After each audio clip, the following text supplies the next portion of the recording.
À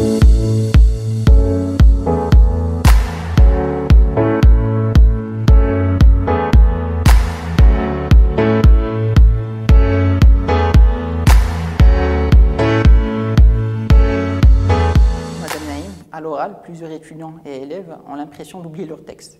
Ils tremblent et ont d'autres symptômes. Aujourd'hui, comment pouvez-vous nous conseiller pour dépasser ce type de trac à l'oral? Bonjour Samy. Bonjour Naïm. Alors justement, en fait, on entend souvent des étudiants et des élèves qui nous disent je tremble, j'ai une boule au ventre, ma voix, je perds ma voix. Donc ce sont là des symptômes de stress, donc du trac à l'oral. C'est-à-dire quand on a ces symptômes-là, ben, il faut savoir qu'il y a un travail à faire sur soi-même en termes de préparation, mais en termes aussi de pensée positive. Donc aujourd'hui, je vais partager avec vous, toi Samy et ceux qui regardent cette vidéo, donc un bon nombre de conseils pour dépasser son trac à l'oral. Alors mon premier conseil, c'est évacuer le stress. Comment évacuer le stress? C'est en préparant. Il faut de la préparation. Ben, les gens qui stressent à l'oral, finalement, ce qui les fait stresser, c'est l'inconnu, parce qu'ils ne savent pas comment ça va se passer, ils ne savent pas comment les autres vont réagir à leur contenu, comment les autres vont réagir à leurs prestations. Et systématiquement, cet inconnu-là, à force d'y penser et à force en fait, d'angoisser en y pensant, ben, le jour J, devant le public, ben, on est confronté à cette angoisse-là. Et systématiquement, donc, on a tous les symptômes du trac.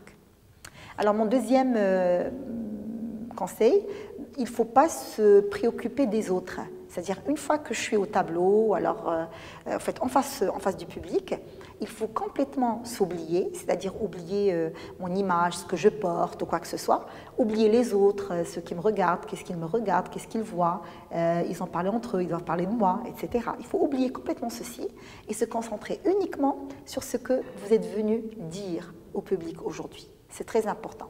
C'est pour ça que dans ce sens, je conseille tous ceux qui voudraient faire de la prise de parole en public à faire des simulations à l'avance devant une glace. C'est très important le miroir. Pourquoi le miroir?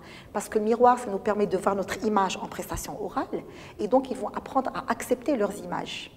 Et puis quand j'accepte mon image, j'accepte même mon image quand, par exemple, elle n'est pas au niveau de ce à quoi j'aspire. C'est-à-dire si je rougis, je vais voir dans le miroir que je rougis quand je parle, et puis à force de simuler, je vais accepter le fait que je rougis devant mon miroir, et systématiquement devant les autres, ben, le fait de rougir ne me posera plus de problème un peu dans ma tête. Et donc, il y a un travail de faire d'acceptation de soi, de l'image de soi, qui se fera systématiquement grâce à l'exercice avec la glace et avec le miroir chez soi. Alors, le jour J, il faut balayer le regard de tout le monde. C'est-à-dire qu'il ne faut pas se concentrer sur une personne ou sur deux personnes. Parce que systématiquement, quand ces personnes-là, elles bougent ou quoi que ce soit, donc quand elles bougent, tu as l'impression qu'elles parlent de toi-même. Donc c'est pour ça que c'est important de regarder tout le monde. Parce que quand je regarde tout le monde, je ne fais pas attention aux réactions pointues des uns et des autres. Donc je suis plutôt avec tout le monde et je suis concentrée sur ce que je viens dire. C'est important. Il faut porter des choses dans lesquelles vous êtes à l'aise. C'est-à-dire éviter de porter peut-être bien en fait des habits trop serrés ou des couleurs avec lesquelles vous n'êtes pas à l'aise. D'accord. Il faut mettre un habit que vous avez à la maison, que vous avez chez vous, et à chaque fois quand vous le portez, tout le monde vous dit « vous êtes beau, vous êtes belle, ça vous va bien quand vous le portez ».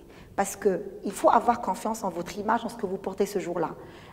Avoir confiance en ce que vous portez, ça boosterait votre image, votre confiance en vous-même. Donc voilà, il faut se mettre dans une zone de confort. Voilà. Même les chaussures, porter des chaussures, n'achetez jamais de nouvelles chaussures, vous allez porter le jour J, le jour de la prise de parole en public, parce qu'il risque un peu voilà, qu'elle vous fasse mal, votre pied n'y est pas encore adapté. Donc portez des chaussures que vous avez depuis tout le temps, et puis vous êtes à l'aise dedans, vous pouvez bouger avec, etc. Il faut franchement créer le confort, c'est très important. Alors donc, et prenez le temps de respirer. C'est important la respiration au cours de la prise de parole en public. Donc systématiquement, les gens, le jour de la prise de parole en public, ce qui se passe, c'est que le cerveau est mal oxygéné parce qu'ils ont le trac, vous voyez, donc ils n'arrivent pas à respirer, donc le cerveau systématiquement il est mal irrigué, et donc on a l'impression qu'il y a des bugs, qu'il y a des trous de mémoire. Donc là, ce qu'il faut faire, c'est faire ce qu'on appelle la respiration abdominale. C'est inspirer de l'air par la bouche, et puis faire en sorte que l'abdomen, remplir l'abdomen avec de l'oxygène. Pas le thorax, l'abdomen. Et systématiquement par la suite, commencez à respirer par la bouche, pas par le nez. Faites 2 secondes, encore 2 secondes, encore 2 secondes. Cet exercice est très très important parce qu'il permet bien sûr de restaurer toute la circulation du sang dans le corps et donc irriguer le cerveau de façon saine. Entraînez-vous à faire cet exercice tout seul à la maison. À chaque fois quand vous stressez, quand vous êtes tout seul à la maison, après vous allez vous entraîner dessus, vous serez bien. Et donc le jour J, quand vous sentez que voilà, donc vous êtes mal, vous n'arrivez pas à respirer, ben vous le faites. Et puis quand vous le faites, ben vous allez voir que tout va se stabiliser dans le corps, et dans le corps plutôt. Et mon dernier conseil, c'est posez-vous. C'est-à-dire quand on est debout face au public, il faut se mettre sur ses jambes, ses 2 jambes. Voilà, cette position-là, elle aide dans la respiration. Il faut avoir le dos bien droit. Le dos bien droit, ça va aider aussi lors de la respiration, c'est très important. Et surtout, pensez à sourire, c'est important.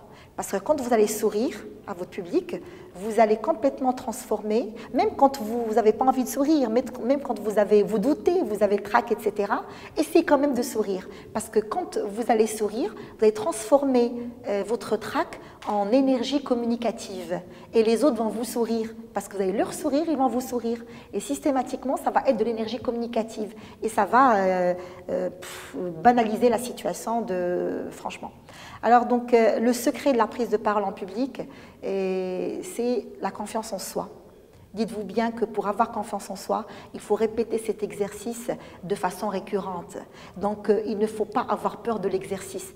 À chaque fois que vos professeurs vous demandent de faire un exposé ou demandent des volontaires pour faire des exposés, n'hésitez pas, soyez volontaires, allez vers cet exposé-là, allez vers ce travail à l'oral. C'est parce qu'en répétant ce travail plusieurs fois que vous allez acquérir l'expérience et que vous serez bien à l'aise dans cet exercice.